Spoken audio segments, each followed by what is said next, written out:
Topic है, right.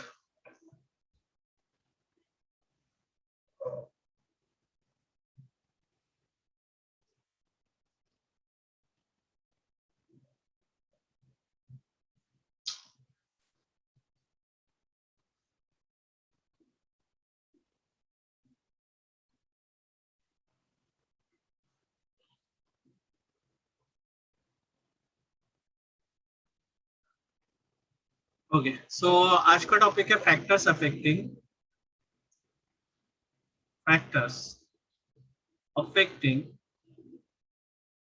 The resistance of a conductor.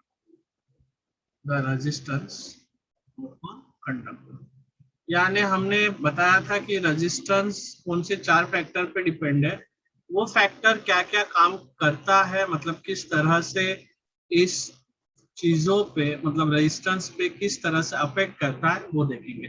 ठीक है, सो चार चीजों पे डिपेंड था। सबसे पहला था length of a conductor, length of a conductor, length के ऊपर डिपेंड था, राइट ना। दूसरा था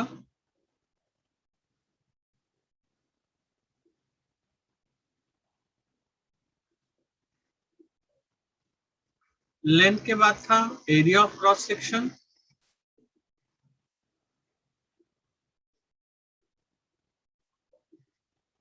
area of cross section of a conductor, cross section of a conductor,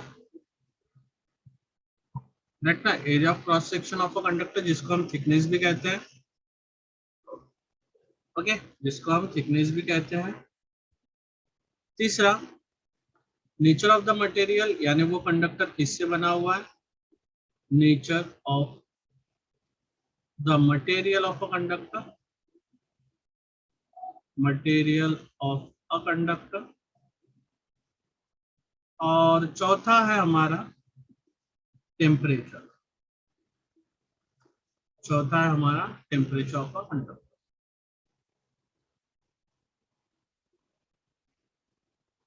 temperature of a conductor,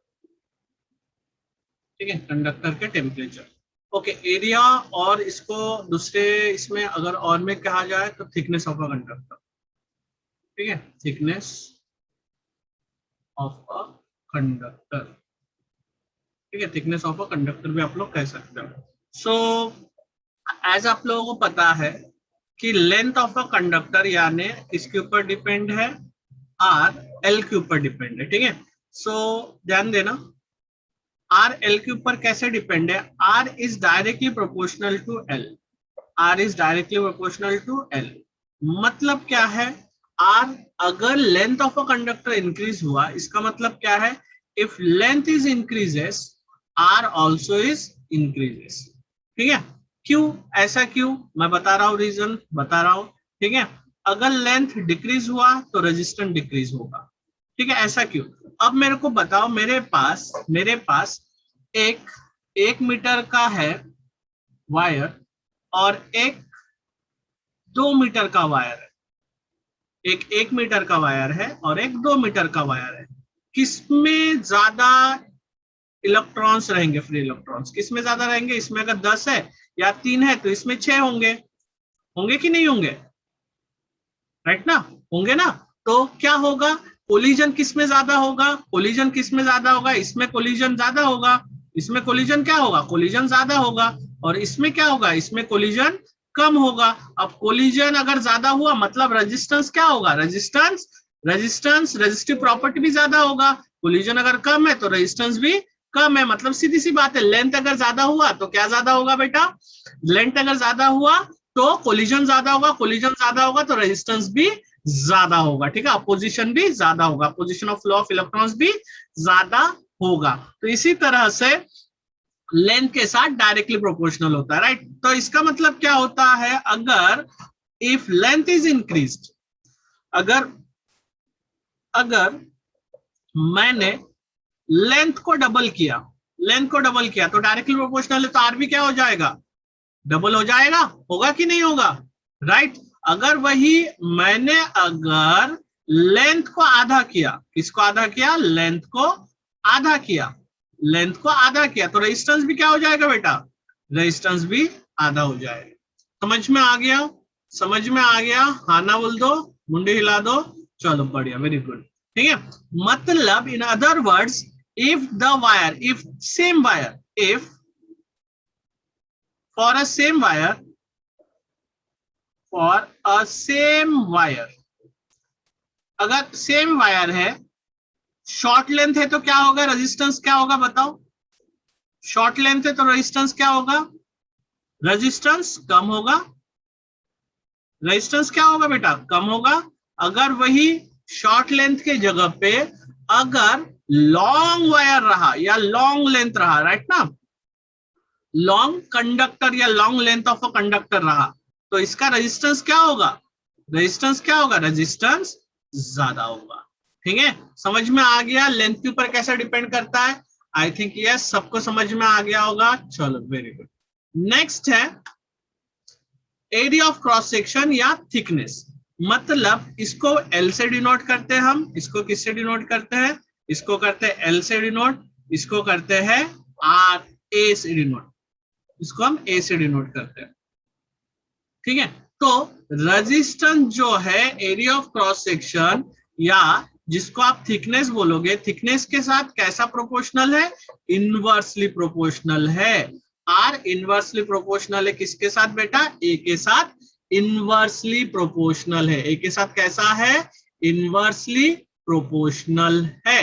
ठीक है, समझ में आ गया कैसा प्रोपोर्शनल है? इनवर्सली प्रोपोर्शनल, मतलब R is inversely proportional to A, मतलब अगर A बढ़ता है तो R कम होगा, अगर A कम होता है तो R बढ़ेगा। ठीक है ना, समझ में आ गया? अब चलो इसका मैं बढ़िया से एक एग्जांपल देता हूं। एक आपके पास वायर है जिसका लेंथ 1 मीटर है और डायमीटर भी इसका, डायमीटर भी 1 मीटर का डायमीटर है। डायमीटर मतलब ये area of cross section, diameter. अब वही लेंथ का वायर है बट इसका डायमीटर कितना है? इसका डायमीटर कितना है बताओ? इसका डायमीटर डबल हो गया यानी 2 मीटर का। इसके पास डायमीटर कितना हो गया? 2 मीटर। अब मेरे को पता है सेम लेंथ है, मतलब इसमें भी अगर 3 इलेक्ट्रॉन्स होंगे तो इसमें भी 3 इलेक्ट्रॉन्स, राइट ना, इसमें भी 3 इलेक्ट्रॉन्स है। अब मेरे को बताओ इसके पास ज्यादा जगह है? ज्यादा जगह है? इसके पास ज्यादा जगह है क्या? नहीं है, इसके पास कम एरिया है, तो इसमें कोलिजन का चांसेस ज्यादा है, और इसमें क्या है? ज्यादा जगह है, तो इसमें कोलिजन क्या होगा? कम होगा। समझ में आ गया? आ गया समझ में? नहीं आया तो मैं फिर से एक बार लिख देता हूं। यहाँ पे क्या होगा? कोलिजन क्या होगा बेटा? ज्यादा होगा। क्यों ज्यादा होगा? क्योंकि इसका एरिया जो है कम है, एरिया जो है कम है, राइट ना। और कोलिजन ज्यादा होगा मतलब इनडायरेक्टली रेजिस्टेंस भी क्या होगा? ज्यादा होगा। सिमिलरली यहाँ पे कोलिजन जो है बेटा, कोलिजन कम होगा। क्यों कम होगा? बिकॉज इसका एरिया ऑफ क्रॉस सेक्शन बहुत ज्यादा है। अब कोलिजन कम है मतलब रेजिस्टेंस भी कम होगा। समझ में आया? समझ में आया एरिया ऑफ क्रॉस सेक्शन पे? चलो बढ़िया। अब इसको मैं आपको एक बताता हूं। अब जब इनवर्सली प्रोपोर्शनल है, सो अगर मैंने एरिया को डबल किया, अगर एरिया को डबल किया तो रेजिस्टेंस क्या हो जाएगा बेटा? हाफ हो जाएगा, राइट। इनवर्सली प्रोपोर्शनल है, एक डबल होता है तो दूसरा हाफ होता है। सिमिलरली अगर मैंने अगर मैंने एरिया को हाफ किया तो रेजिस्टेंस क्या हो जाएगा बेटा? डबल हो जाएगा। समझ में आया? रेजिस्टेंस डबल हो जाएगा। ठीक है, सो इन अदर वर्ड फॉर, ठीक है, अगर स्मॉल वायर है, स्मॉल वायर सेम लेंथ का वायर है, अगर इसका शॉर्ट लेंथ है, शॉर्ट लेंथ, लेंथ शॉर्ट है of thick wire, thick wire, right ना, एक शॉर्ट लेंथ का थिक वायर है, तो रेजिस्टेंस क्या होगा? इसका कम होगा, हाँ ना, रेजिस्टेंस कम होगा ना। ठीक ना।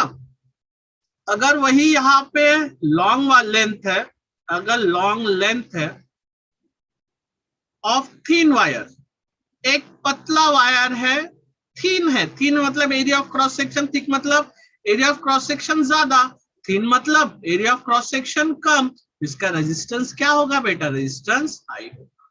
ठीक है, समझ में आ गया सबको, समझ में आ गया सबको। अब आगे क्या होता है ध्यान देना, आगे क्या पूछा जाता है, अब एरिया और डायमीटर में क्या होता है। अब देखो, अभी आप जो भी वायर पढ़ोगे सबका, ठीक है, सबका जो एरिया ऑफ क्रॉस सेक्शन रहेगा वो पाई आर स्क्वायर रहेगा, क्योंकि एरिया ऑफ क्रॉस सेक्शन मतलब ये एंडिंग क्या है, ये ending is nothing but looks like a circle, circle है ना, ये क्या है, सर्कल के जैसा दिख रहा है ना इसका एंडिंग, इसका एंडिंग अगर मैंने आपको ये करने शेड करने बोला तो आप लोग क्या करोगे, ऐसा शेड करोगे और बोलोगे सर ये तो सर्कल जैसे दिख रहा है, और हाँ ये तो सर्कल जैसे ही दिख रहा है, ठीक है, सर्कल ही है। Okay, so pi R square या फिर R equals to what, R equals to, ठीक है, आर इक्वल्स टू डायमीटर का क्या होता है, आधा होता है। सो यहाँ पे अगर d/2 डालेंगे तो ए क्या बन जाएगा, ए बन जाएगा pi D square by 4, pi D square by 4, समझ में आ गया। सो अगर मैंने यहाँ पे बोला कि if diameter is double, diameter के साथ इसका क्या रहेगा ताल्लुक, देखो ध्यान दो, अब मैंने क्या बोला था, आर इनवर्सली प्रोपोर्शनल है एरिया ऑफ क्रॉस सेक्शन के साथ, अब मैं यहाँ पे एरिया ऑफ क्रॉस सेक्शन की वैल्यू डालूंगा तो क्या बनेगा, R, R equals, R is directly to 1 upon pi D square by 4, ठीक है ना, पाई डी स्क्वायर बाय 4 यही बनेगा, एक ही वैल्यू अगर डाला मैंने तो ये तो हमें दिख ही रहा है कि ये तो कांस्टेंट ही है, इसकी वैल्यू तो हमेशा सेम ही रहेगी। तो इसको अगर नेग्लेक्ट कर दिए, तो इसको अगर नेग्लेक्ट कर दिया, इस कांस्टेंट को अगर मैंने नेग्लेक्ट कर दिया तो आर मतलब क्या निकलता है, R is inversely proportional to D square, यानी डायमीटर का स्क्वायर, मतलब resistance is inversely proportional to diameter का स्क्वायर, डायमीटर का स्क्वायर हो जाता है। ठीक है, अब डायमीटर का स्क्वायर मैंने आप लोगों को क्यों बोला, अब बोलोगे सर ये क्यों बोले आपने, अब इन टर्म जैसे मैं वहां पे एरिया डबल कर रहा था, अगर मैंने डायमीटर डबल किया, इफ डी इज डबल, बताओ इफ डी डबल हो गया, बताओ डी अगर डबल हो गया, डी डबल हो गया तो आर क्या होगा, आर कितना होगा, यहाँ पे डी डबल है मतलब 4 टाइम्स बन रहा है, 4d स्क्वायर बन रहा है कि नहीं, if d is doubled d 2d बन जाता है तो r कितना बनेगा, r बनेगा 1/4, राइट ना, if d is doubled r becomes 1/4 of its original, समझ में आया, बिकॉज d का स्क्वायर है, समझ में आ रहा है, उसका 4th टाइम्स हो गया मतलब ये भी 1/4 टाइम्स बन जाएगा, समझा नहीं समझा बताओ, समझा नहीं समझा बताओ, समझ में आ गया, ओके चलो very good. If half, if D is half, D अगर हाफ किया गया, if D is half, d/2 बन गया, सो बताओ रेजिस्टेंस क्या बनेगा, रेजिस्टेंस कितना टाइम्स बनेगा, जल्दी बताओ, रेजिस्टेंस बनेगा 1/4 कि 4 टाइम्स, जल्दी बताओ फटाक से,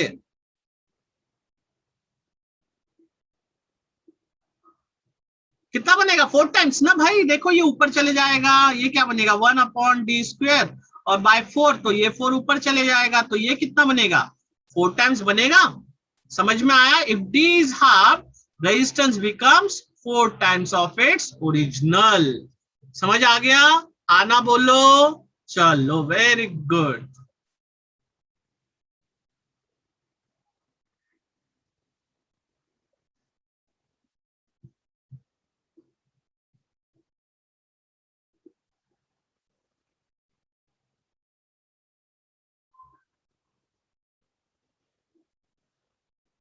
हाँ हाँ मैंने सबको म्यूट करके रखा है, रुक जाओ अनम्यूट करता हूँ। ये कौन सी क्लास है सर, ये कौन सी क्लास है, कौन है भाई, सार्थक एडवलवार,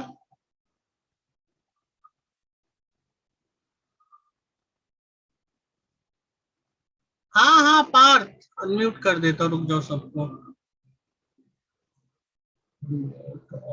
हाँ हाँ किसी से भी भेजो, कोई प्रॉब्लम नहीं है यार, तुम लोग किसी से भी पूछ सकते हो। सार्थक एडलावार, सार्थक तेरा पहला दिन है क्या, यस सर, हाँ ओए सार्थक आ गया है कि नहीं है, वो नहीं है सार्थक, कौन सा क्लास है भाई? Vedant 4 times, Paras 4 times. Okay, अभी किसी को कोई डाउट है तो अभी पूछ लो। Sir you are muted us all, yes सबको म्यूट करके रखा था। किसी को कोई डाउट है कि अभी पूछ लो, मैं फिर से म्यूट करूंगा सबको। बोलो, किसी को कोई डाउट है दोनों चीजों में? हाँ ना, अगर हाँ तो बोलो, अगर ना तो बोलो ना। नहीं सर, कोई डाउट नहीं है। अबे तुम लोग कर सकते हो अपने आप को अनम्यूट? हाँ सर। नहीं सर, नहीं। No doubt. मैं तो अनम्यूट कर रहा हूँ सबको, किसी को डाउट है तो पूछो, नहीं तो मैं फिर से म्यूट कर रहा हूँ। No doubt done. सर। नहीं सर, डाउट नहीं। No doubt sir, Siddhant, no doubt sir, doubt नहीं है। No doubt sir. चलो किसी को नहीं है ना, आगे बढ़ो। ना ना ना ना ना, अबे ना ना बोल दो कम से कम ग्रुप में।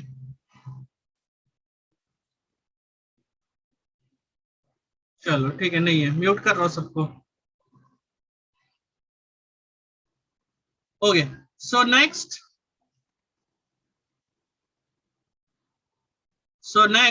Nature of the material. Nature of material पे कैसा डिपेंड करता है, राइट? बोलोगे sir nature of the material पे कैसा डिपेंड करता है। अब सपोज मेरा नेचर ऑफ मटेरियल पे डिपेंड कैसा करता है, रेजिस्टेंस, ठीक है, डिपेंड्स ऑन द। अगर अगर जैसे फॉर एग्जांपल मेरा कंडक्टर है, किससे बना हुआ कंडक्टर है? आयरन से बना हुआ, कॉपर से बना हुआ, सपोज, चलो कॉपर से बना हुआ, ठीक है। कंडक्टर ए है, कॉपर से बना हुआ, कॉपर का है। और कंडक्टर बी है, निक्रोम से बना हुआ, ठीक है, निक्रोम, निक्रोम से बना हुआ। सबका डायमीटर भी एक जैसा, इसका भी जो डायमीटर है, इसका भी जो लेंथ है वही, इसका भी डायमीटर है, इसका भी लेंथ है। बताओ कंडक्टर ए का, ए गुड कंडक्टर है, मतलब ए का ज्यादा रेजिस्टेंस रहेगा या बी का ज्यादा रेजिस्टेंस रहेगा? बी। निक्रोम, निक्रोम क्या है? अलॉय है, तो अलॉय का रेजिस्टेंस क्या होता है? कंडक्टर बी का क्या होगा? कंडक्टर ए का रेजिस्टेंस कम होगा, आर क्या होगा? कम होगा। वेयर एज कंडक्टर बी का रेजिस्टेंस ज्यादा होगा।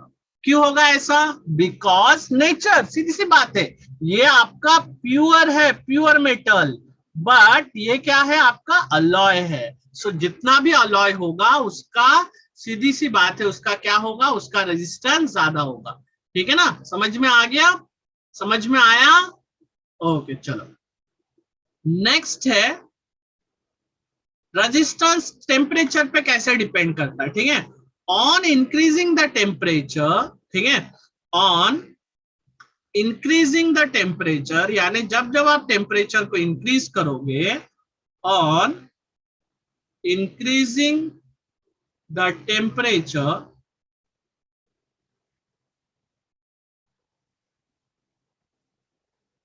ऑफ द प्योर मेटल्स, कोई भी प्योर मेटल्स का अगर आप टेम्परेचर इंक्रीज करोगे, ठीक है, ठीक है, क्या होगा?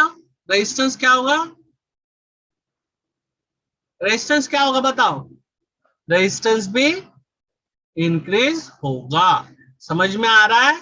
रेजिस्टेंस भी, ठीक है। On increasing the temperature of a pure metal the resistance will increases, the resistance will increases, ठीक है। And vice versa, and vice versa यानी जब आप टेम्परेचर लोअर करोगे, लोअरिंग द टेम्परेचर,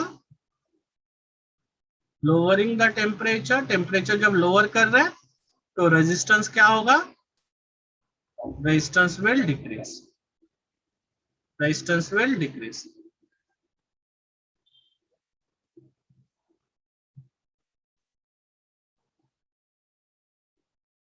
ठीक है, समझ आया? रेजिस्टेंस आप देखो, सीधी सी बात है, यहां पे रेजिस्टेंस इंक्रीज करोगे तो नंबर ऑफ फ्री इलेक्ट्रॉन्स क्या होगा?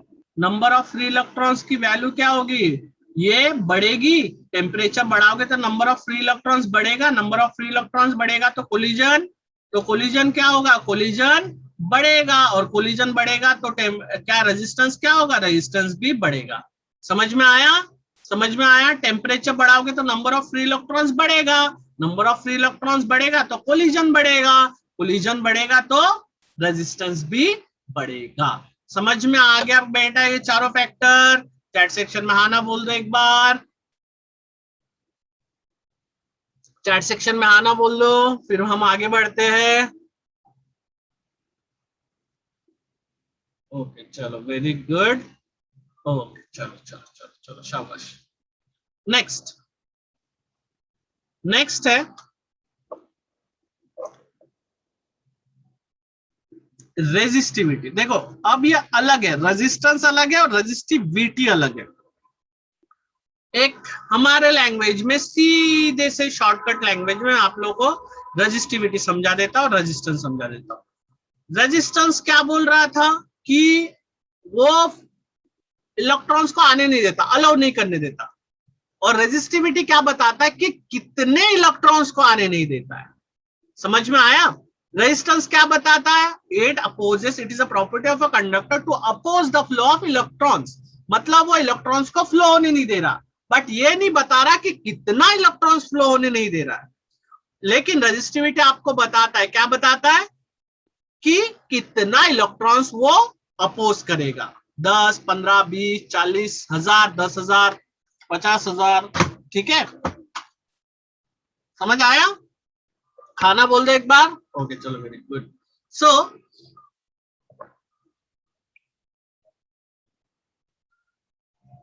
ओके, सो एज सबसे पहला, एज हमें पता है, क्या पता है? Resistance of a conductor is directly proportional to the length. Resistance of, 2 minute,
okay. So resistivity, as हमें पता है, रेजिस्टेंस ऑफ अ कंडक्टर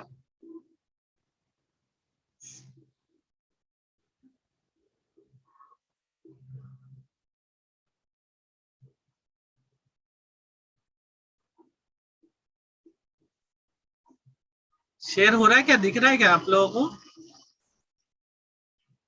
मेरे यहाँ पे क्यों ये हैंग मार के भाई?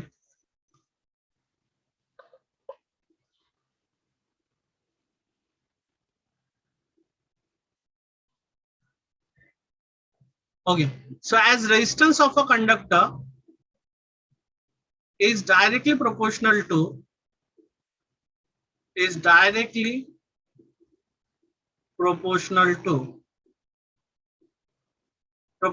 length of a conductor, length, मतलब R is directly proportional to L. Let this be equation number 1. Second में क्या बताता है? The resistance of a conductor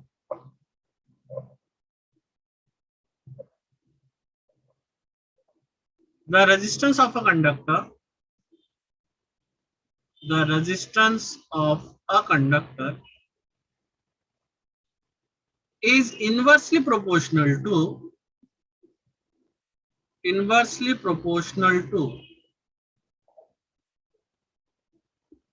to its area of cross section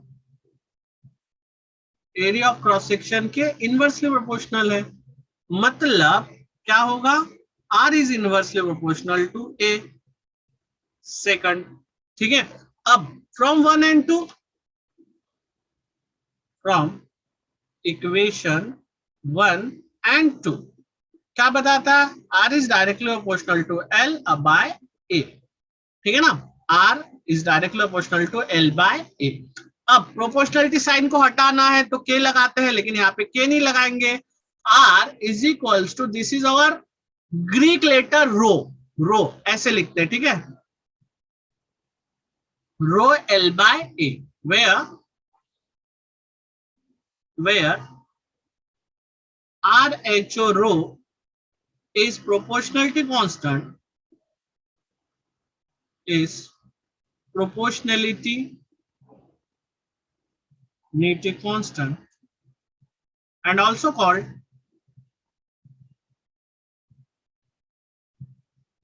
resistivity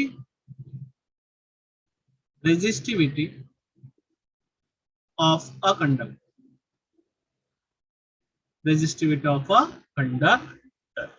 ठीक है, समझ में आ गया, समझ में आया, आया एक बार हाना बोल दो। चलो बढ़िया, वेरी गुड। ठीक है, सो इस तरह से नो। ओके, सो देखो बेटा क्या है, मैं फिर से एक बार बता रहा हूं। जैसे हमने इसके पहले देखा, क्या देखा कि R is directly proportional to L और R is inversely proportional to A। So इन दोनों को एक साथ मर्ज करोगे तो R ऊपर है L और A नीचे है, so R is directly proportional to L by A। अब प्रोपोर्शनलिटी साइन हटाना है, ये है आपका प्रोपोर्शनलिटी साइन, इसको हटाना है तो इसको हटाना है तो प्रोपोर्शनलिटी कांस्टेंट लगता है। सो यहाँ पे प्रोपोर्शनलिटी कांस्टेंट क्या है आप लोगों का, रो है। वहां पे हमने क्या लिखे थे याद है, उसमें ओम्स लॉ में हमने प्रोपोर्शनलिटी कांस्टेंट क्या डाले थे, R डाले थे, R रेजिस्टेंस डाले थे, राइट ना। और यहाँ पे जब हम रेजिस्टेंस को सॉल्व कर रहे हैं, सो यहाँ पे प्रोपोर्शनलिटी कांस्टेंट रो डल रहा है, रो यानी रेजिस्टिविटी। ठीक है, समझ में आया भाविका, एक बार हाना बोल दो। चलो बढ़िया, ओके ठीक है, ओके। सो इसको रेजिस्टिविटी ऑफ अ कंडक्टर और आल्सो कॉल्ड और में स्पेसिफिक रेजिस्टेंस भी बोला जाता है, स्पेसिफिक रेजिस्टेंस। ठीक है, स्पेसिफिक रेजिस्टेंस। तो इस तरह से आप लोगों का एक नया फॉर्मूला बनता है, rho R equals to rho L by A। So इसको आगे सॉल्व करेंगे, solving above equation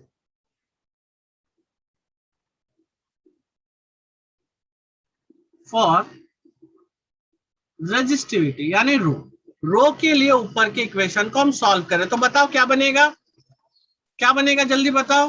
row equals to R A by L, rho equals to R A by L बनेगा। ठीक है, rho equals to R A by L, where आप लोगों को पता ही है ये सब क्या क्या चीज है। Where R is resistance of a conductor, लिख देता हूं ताकि आप लोगों को याद रहे बाजू में, resistance of a conductor. A area of cross section of a conductor,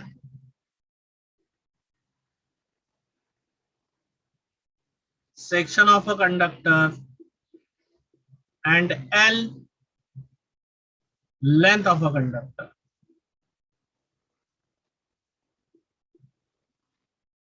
L क्या है, लेंथ ऑफ अ कंडक्टर।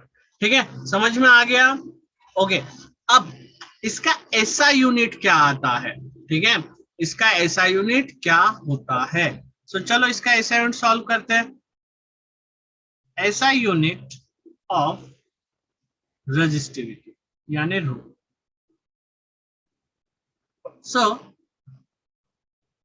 ऐसा यूनिट ऑफ रो क्या होगा, इज इक्वल्स टू ऐसा यूनिट ऑफ R, ऐसा unit of R into SI unit of A upon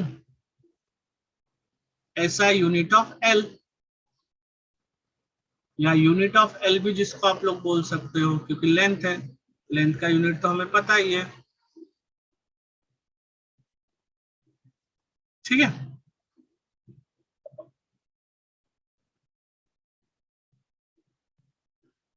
okay. सो बताओ resistance का कितना है, ऐसा यूनिट ओम है, जिसको ओमेगा से डिनोट करते हैं। एरिया का होता है मीटर का स्क्वायर, राइट ना, मीटर स्क्वायर, और लेंथ का होता है मीटर। सो एक मीटर स्क्वायर के साथ कट गया, बचा क्या, ओम मीटर। क्या बचा, ओम मीटर। ठीक है, ओम सेंटीमीटर भी होता है, लेकिन हम ओम मीटर में ही ज्यादातर उसको लिखते हैं। Therefore, the SI unit of resistivity is ohm meter. ठीक है, is ohm meter। समझ में आ गया? हाँ ना बोलो एक बार हाँ ना बोलो। चलो, अब अभी तक तो मैंने ये सब बता दिया, अब इसका हम डेफिनेशन देखेंगे कि हाँ इसका डेफिनेशन क्या होता है। ठीक है, इसका डेफिनेशन क्या होता है वो हम देखेंगे। ओके, सो चलो डेफिनेशन की तरफ अगर मुड़ते हैं, अगर मैंने इफ कंसिडर किया, कंसिडर अ कंडक्टर, एक कंडक्टर है, ठीक है, एक कंडक्टर है जिसका having a unit length, unit length मतलब जिसका लेंथ है 1 metre, that is 1 metre, and a unit cross section area, a unit cross section area that is 1 meter square, 1 meter square। ठीक है, 1 meter square। सो रेजिस्टिविटी में formula में डालो तो resistivity क्या था, resistive is equals to R क्या था, A बाय L। अब 1 डालो, राइट ना, सो डालो, क्या बनेगा फिर, रो इक्वल्स टू आर, ये भी बनेगा 1 और ये भी बनेगा 1। सो रो कितना बना, रो इक्वल्स टू आर। बना कि नहीं बना, रो इक्वल्स टू आर बना कि नहीं बना, मतलब क्या समझ में आया, द रेजिस्टिविटी, देखो डेफिनेशन याद रखना, resistivity of a conductor या resistivity of a substance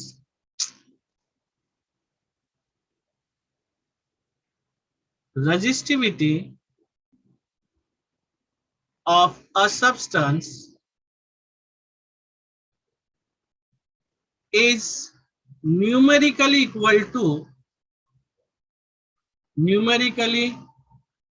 equal to the resistance of a rod, the resistance of a rod of that substance which is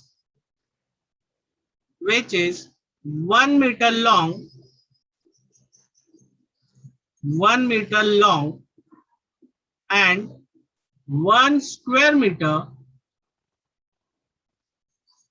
in cross section area।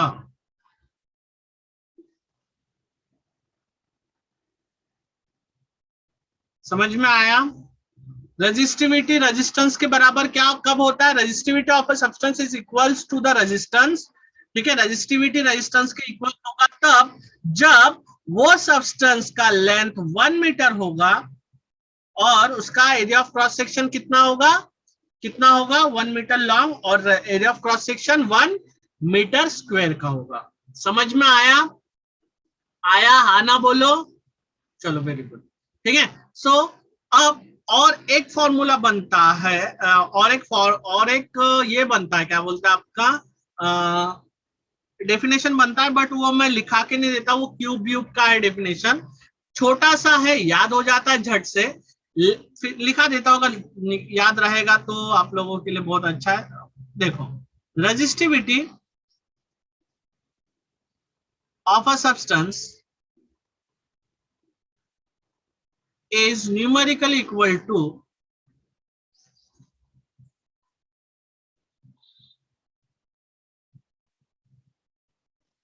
the resistance between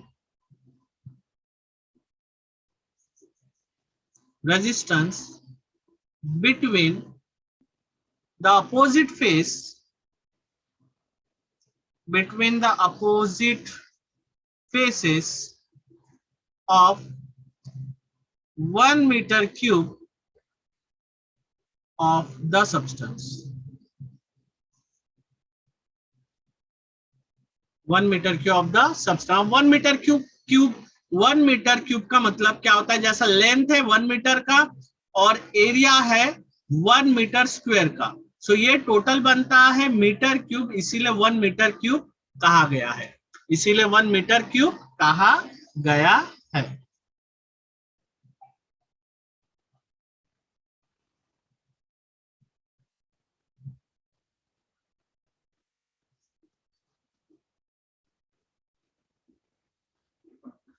ठीक है, चलो सो ये 1 metre cube का हो गया, right ना, 1 metre cube का हो गया। अब कुछ रेजिस्टिविटी देख लेते हैं जो कि इंपॉर्टेंट होता है। कभी कभार तो वैसे चार्ट्स दिया रहता है कि चार्ट्स देख के बताओ मटेरियल कौन सा है क्या है, ठीक है, तो वो चार्ट से हम कुछ चार्ट देख लेते हैं। मैं आप लोगों को चार्ट इसमें दे ही देता हूँ दोनों।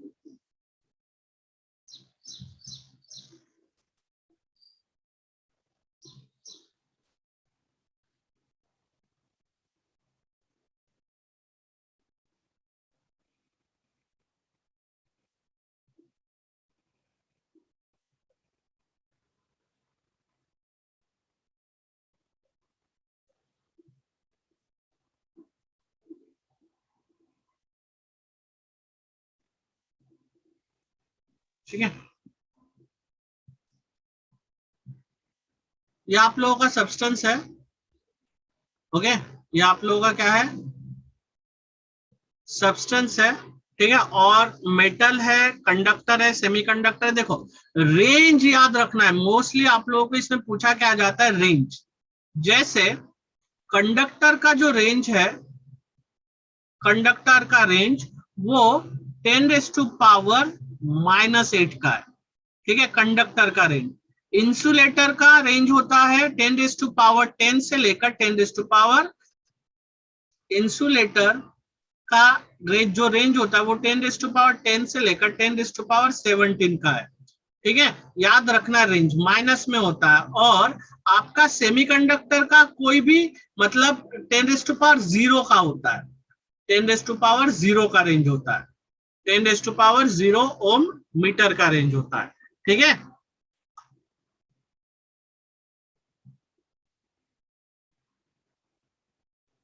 क्या हुआ, समझ आया रेंज? सबने कैमरा बंद करके रख दिया। लो हाँ सर। समझ में आया क्या बेटा रेंज सबको? किसी को डाउट है रेंज में? पूछ लो अभी के अभी। अनम्यूट कैसे करूं? हाँ आप लोग तो कर सकते हो। हाँ किसी को डाउट है तो पूछो फटाफट, क्लास एंड करेंगे, फिर कल हम इसके ऊपर न्यूमेरिकल करेंगे क्योंकि आज नहीं भिड़ेंगे, न्यूमेरिकल बहुत बड़ा है। आज इसके ऊपर न्यूमेरिकल के ऊपर नहीं भिड़ेंगे, कल न्यूमेरिकल के ऊपर भिड़ेंगे। किसी को डाउट है तो पूछ लो अभी के अभी, अनम्यूट करके, या फिर क्लास को एंड करते हैं हम।